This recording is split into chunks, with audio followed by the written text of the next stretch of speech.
Halo, Assalamualaikum warahmatullahi wabarakatuh. Di sini saya Muhammad Raihan Iqbal dengan kelompok saya dan teman-teman saya yaitu Tito Tanujaja, Reonot Sugeng Suma, dan yang terakhir Sultan Syahdana Sulun. Di sini kami ingin memenuhi tugas mata kuliah dari Disrupsi Strategy and Innovation dengan topik khusus yaitu media sosial. Di sini saya ingin menjelaskan dari latar belakang atau introduction dulu. Media sosial seperti kita tahu secara bahasa, media itu apa dan sosial itu apa.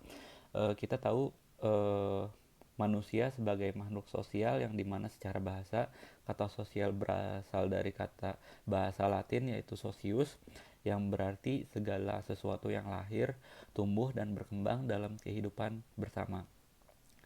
Yang berarti kita secara hakikat manusia membutuhkan orang lain untuk berinovasi dari zaman ke zaman untuk memudahkan aktivitas sosial. Dengan itu eh, manusia juga menciptakan wadah atau platform yang kita kenal di era digital atau era modern dengan social media, yang dimana banyak sekali platform-platform yang berbeda dari berbagai perusahaan atau per startup yang ikut serta mengembangkan platform sosial media untuk memenuhi kebutuhan sosial mereka. Yaitu selanjutnya saya ingin menjelaskan data-data yang ada di atas kertas, yaitu perkembangan teknologi khususnya industri sosial media. Kita dapat melihat bahwa perkembangan teknologi khususnya sosial media sangatlah dinamis, yang artinya sangatlah berubah dan berkembang sangat pesat. Terbukti bahwa tingkat pengguna rata-rata dari platform sosial media sangatlah berkembang pesat dari tahun ke tahun. Di atas kertas pada tahun 2014, peningkatan rata-rata pengguna sosial media berjumlah 16,1%, dan itu terbilang peningkatan yang sangat positif untuk industri ini, dan tercatat pada tahun 2021 Januari bertambah sebesar 12,6% atau setara dengan 191 juta jiwa. Mengetahui hal itu, kita tahu populasi di dunia pada tahun 2021 itu kita memiliki 7,83 miliar jiwa dengan estimasi kenaikan sebesar 1% setiap tahunnya. Maka dapat diketahui peningkatan pengguna internet atau sosial media memiliki langkah besar dalam peningkatan rata-rata pengguna dalam periode tahunan. Dengan itu, pengguna aktif sosial media tercatat lebih dari setengah populasi bumi atau 58%, 58,4% dari total populasi bumi, eh, dan itu mereka aktif dalam bermedia sosial. Selanjutnya saya akan menjelaskan contoh aplikasi atau inovasi yang memiliki ide yang mendisrupsi perusahaan-perusahaan atau inovasi lainnya. Salah satunya yang ingin saya jelaskan yaitu WhatsApp. WhatsApp sendiri didirikan oleh perusahaan WhatsApp Inc. Yang dimana platform ini pada awalnya merupakan aplikasi atau platform yang berbasis internet, tidak menggunakan pulsa atau kredit, yang dimana saat itu pulsa atau kredit dikatakan lebih mahal dibandingkan paket internetan. Kita tahu sendiri saat ini WhatsApp merupakan daily driver atau aplikasi harian untuk masyarakat berinteraksi, seperti berbagi files, terus bertukar foto, eh, dan mengobrol secara lain dan lain-lain. Saat ini WhatsApp yang merupakan anak perusahaan dari perusahaan Meta, Meta itu seperti Instagram, Facebook, WhatsApp, dan Twitter dan lainnya, sekarang kan bersaing secara disrupsi dengan perusahaan penyedia platform sosial media lainnya seperti Line, TikTok dan lainnya. Eh, Dikarenakan Meta sendiri memiliki keunggulan dalam akses dan fleksibilitas dari lingkungan perusahaannya. Dan ini memudahkan pengguna untuk mengakses dari aplikasi satu ke aplikasi lainnya dalam lingkungan perusahaan Meta. Mengetahui hal ini, semua pengguna internet lebih cenderung memilih aplikasi sosial media dari bawaan perusahaan Meta dikarenakan perusahaan ini terus berupaya untuk memenuhi kebutuhan pengguna dari semua latar belakang dan menjawab keluhan yang terjadi pada produk dan jasa mereka. Tercatat hingga saat ini pada November 2022, seorang pemilik perusahaan Meta membeli aplikasi sosial media Twitter dengan harga 682,5 triliun rupiah. Dengan begitu, kita tahu bahwa perusahaan Meta ini sangatlah memperhatikan eh, akses untuk manusia bersosial. Dengan begitu, perkembangan disrupsi industri sosial media akan terus berkembang dan terus berjalan seiring waktu hingga pada saatnya masing-masing perusahaan yang bermain di industri ini memenuhi kebutuhan segmen konsumen dari skala besar hingga skala kecil. Oke, selanjutnya kita akan membahas tentang disrupti.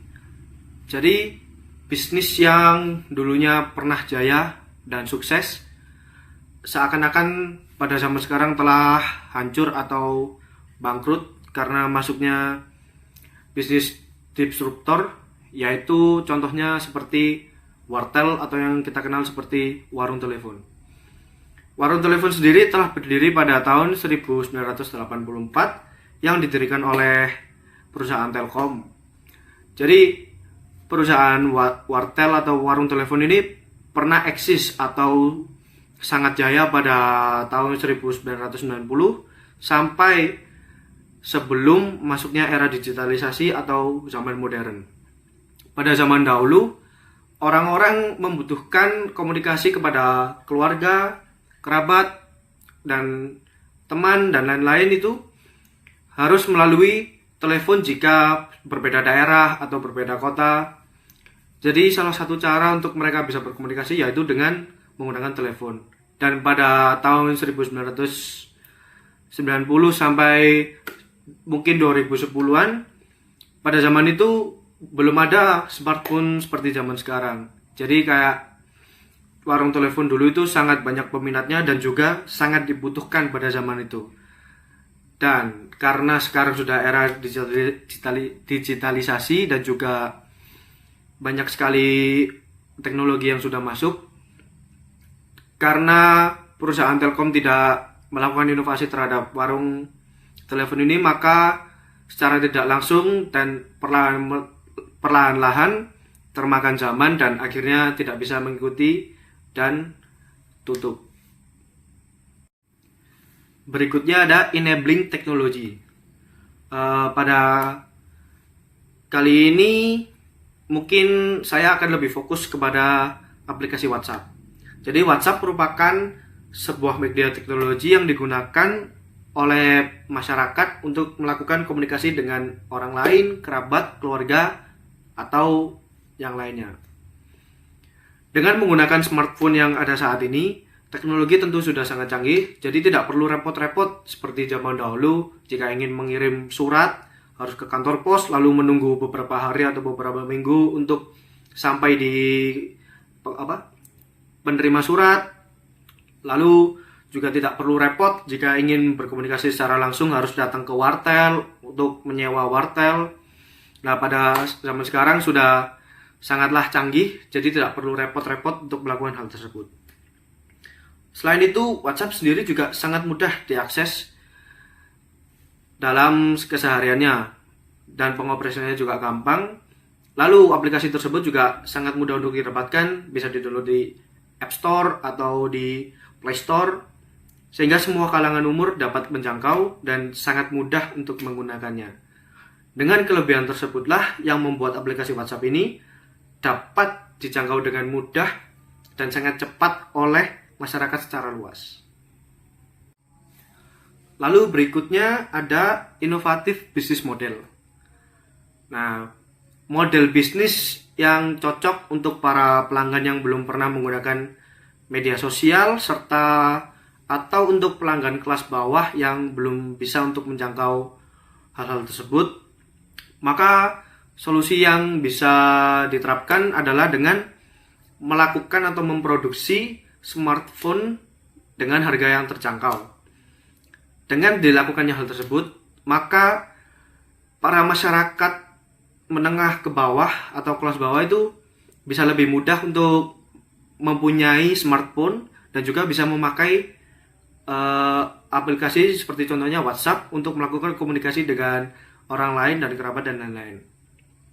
Lalu cara lain yaitu dengan memproduksi kuota internet tentunya dengan harga yang relatif terjangkau. Dengan hal tersebutlah mungkin juga bisa membantu orang-orang kalangan ke bawah untuk bisa mendapatkan akses yang sama seperti orang lain. Itu selanjutnya poin coherent value network. Di sini mitra bisnis dari hulu sampai hilir akan mendapatkan manfaat dari gangguan yang berhasil. Misalnya distributor, pemasok, dan vendor mungkin memerlukan perubahan proses atau reorganisasi untuk menyesuaikan dengan model bisnis yang baru. Jadi mereka diharapkan untuk membuat model bisnis baru agar tetap bisa bertahan dan tidak gagal. Sosial media seperti Facebook, Twitter, Instagram, dan TikTok menggunakan tipe Feldstadt dan Stables Network. Jaringan tipe ini mengutamakan pelanggan layanan, penyedia layanan, dan kontrak yang memungkinkan akses ke layanan. Teori ini menyatakan bahwa pelanggan sangat penting untuk jaringan dan keterlibatan mereka memberikan nilai tambah. Jadi para calon pelanggan akan mendaftar pada aplikasi media sosial yang diinginkan, lalu pelanggan akan diberikan beberapa persyaratan yang harus dipenuhi. Setelah itu, pelanggan akan bergabung ke dalam media sosial tersebut. Sedikit berbeda dengan wartel. Wartel sistemnya yaitu pihak Telkom mencari mitra kerja, di mana mitra kerja tersebut menyediakan tempat untuk dibangun wartel tersebut. Lalu para pelanggan akan menyewa tempat itu bisa per menit ataupun per jam sesuai kebutuhan. Lalu poin selanjutnya itu perbandingan. Jadi di sini akan dibandingkan antara disruptor dan disrupti. Yang pertama dari jenis inovasi. Disruptor yaitu media sosial, yaitu alat untuk berkomunikasi jarak jauh menggunakan internet. Disruptinya yaitu wartel ataupun telepon rumah. Sebenarnya sama untuk berkomunikasi tapi dengan teknologi yang lebih jadul. Untuk perusahaannya, disruptornya yaitu Facebook, Twitter, Instagram, TikTok, dan lain-lainnya. Kalau untuk disruptinya yaitu Telkom. Nama inovasinya untuk disruptor yaitu Facebook, Instagram, WhatsApp, TikTok, dan Instagram itu ya. Lalu untuk disrupti yaitu telepon umum yang disebar di tempat-tempat mitranya itu biasanya disebut wartel, yaitu warung telepon. Untuk deskripsi inovasi, disruptor yaitu alat komunikasi melalui perangkat smartphone yang bisa diakses dengan cepat dan praktis dengan memanfaatkan internet. Kalau disrupti yaitu alat komunikasi menggunakan pesawat telepon yang sederhana. Untuk periodenya yaitu sosial media muncul pada tahun 1997 dan terus berkembang hingga sekarang. Lalu untuk disruptinya telepon yaitu pertama kali ditemukan pada tahun 1876 hingga sekarang masih digunakan. Untuk poin enabling teknologi. Untuk disruptor yaitu membuat aplikasi yang bisa didapatkan di smartphone dengan mudah. Lalu untuk disrupti yaitu menggunakan jaringan telepon yang tersambung dengan kabel telepon. Inovatif bisnis model. Untuk disruptor membuat smartphone yang biaya produksinya murah tapi tetap bisa digunakan untuk media sosial. Disruptinya, Telkom mengajak orang menjadi mitra untuk dibukakan wartel di tempat mereka. Jadi Telkom tidak perlu mengeluarkan biaya tambahan untuk sewa tempat. Lalu yang terakhir yaitu coherent value network, menggunakan tipe Feldstadt dan Stables network untuk media sosial, yaitu sistemnya memanfaatkan langganan untuk bisa menggunakan layanannya. Sedangkan untuk disruptinya, sistemnya seperti sewa telepon, pihak Telkom bekerjasama dengan pemilik tempat untuk dibukakan wartel dan pelanggan akan menyewa tempat di sana. Selanjutnya akan dilanjutkan oleh teman saya. Baik, pada bagian lesson learning, pelajaran yang dapat diperoleh setelah menganalisa inovasi disrupsi untuk diterapkan pada rencana wirausaha adalah memanfaatkan media sosial dan mempelajari algoritmanya sebagai mungkin, agar bisnis yang kita galakkan melalui media sosial dapat diterima dan dikenal oleh banyak masyarakat. Karena ketika bisnis sudah diterima oleh banyak masyarakat, tentunya akan berdampak pada keuntungan yang akan diperoleh dalam bisnis. Contoh media sosial yang dapat kita ambil adalah WhatsApp bisnis, TikTok, dan Instagram. Dapat kita ketahui bahwasannya banyak pebisnis yang menggunakan media sosial tersebut untuk mengenalkan produknya di kalangan masyarakat. Karena pertama, media sosial tersebut terjangkau dan hemat biaya. Kedua, mudah dijangkau oleh banyak kalangan dari muda hingga tua. Kemudian pada bagian conclusion, pada hakikatnya manusia membutuhkan orang lain dalam kehidupan sehari-hari, baik sengaja atau tidak. Berbicara mengenai era modern saat ini, manusia dihadapkan pada era digital yang biasa disebut sosial media. Melihat dari perkembangan teknologi, khususnya industri sosial media, dapat kita lihat perkembangannya melalui platform sosial media yang sangatlah dinamis. Hampir sebagian besar masyarakat menggunakan aplikasi WhatsApp untuk berkomunikasi secara daring dengan pakai data yang lebih murah dibandingkan pulsa. Aplikasi WhatsApp dapat mengungguli platform lainnya, baik dalam bentuk akses ngobrol secara daring dan berbagi file, bertukar foto, dan lain-lainnya. WhatsApp yang merupakan anak perusahaan dari perusahaan Meta mengetahui hal ini tersebut. Perusahaan ini terus berupaya untuk memenuhi kebutuhan pengguna dari semua latar belakang dan menjawab keluhan yang terjadi pada produk dan jasa mereka. Penggunaan atau pengoperasional dari aplikasi WhatsApp sendiri juga sangatlah mudah bagi semua kalangan umur. Dengan begitu, perkembangan disrupsi industri sosial media akan terus berkembang dan terus berjalan seiring berjalannya waktu hingga pada waktu saatnya.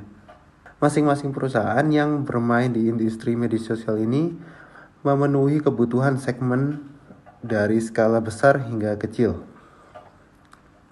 Membahas mengenai era modern, inovatif bisnis model yang menjadi salah satu model bisnis yang cocok digalakan untuk para konsumen kelas bawah, yaitu melakukan penjualan smartphone dengan range harga yang lebih terjangkau, supaya mereka dapat menjangkau dengan mudah.